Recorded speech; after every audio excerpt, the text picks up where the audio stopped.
বন্ধুরা, তোমরা কেমন আছো? আমি এইমাত্র মর্নিং ওয়াক করে ফিরলাম। ৮ ঘন্টা হেঁটেছি।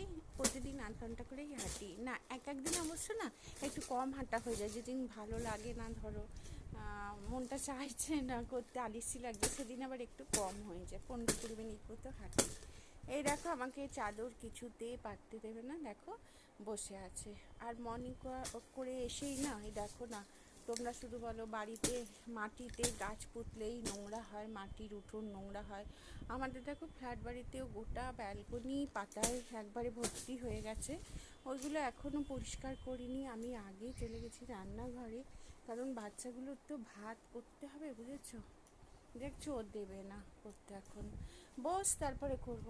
তারপরে বাচ্চাগুলোর ভাত করতে হবে। আর আমার মা সরস্বতীকে দেখো কি সুন্দর। আর দেখো, ভাত করতে হবে, সেই জন্য বসিয়ে দিয়েছি। এই যে কাচতে বসিয়ে দিয়েছি। আর দুটো চাদর কেচেছিলাম, ভাঁজ করে নিয়েছি। গাছে জল দেওয়া গেছে। দেখো, তোমাদের বলছি যে দেখো গোটা কত, দেখো কত পাতা পড়ে আমাদের ইয়ে হয়ে গেছে, নোংরা হয়ে গেছে। এগুলো সব পরিষ্কার করবো।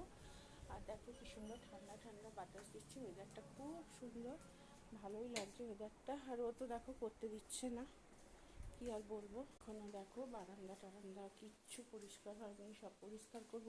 ওকে এখন মাছ খেতে দিলাম, কিছুতেই খেলো না। কালকে সিলেদার্স গেছিলাম, জুতো কিনে এনেছি। এই দেখো, প্রথমে দেখো চিংড়ি মাছটা ভেজে নিচ্ছি। চিংড়ি মাছ দিয়ে একটা কিছু করবো, ভাজছি, কিন্তু ভাজতে ভাজতে ভেবে যাচ্ছি যে কি করা যায় চিংড়ি মাছ দিয়ে, বুঝেছো? কিন্তু চিংড়িগুলো করে ফেলবো আজকে, কারণ যেহেতু আমার হাজব্যান্ড ঘরে আছে। কালকে তো রবিবার, মাংস হবে, আবার সোমবার কি হবে, অফিস চলে যাবে। সেই জন্য আমি চিংড়িটা আজকেই করে ফেলবো। আর এই দেখো পমফ্রেট আছে, পমফ্রেটটা ভাবছি বেগুন দিয়ে, পেঁয়াজ দিয়ে, কালো জিরে দিয়ে একটা কারি করবো। তারপর ডিমের কারি করবো রাতের জন্য।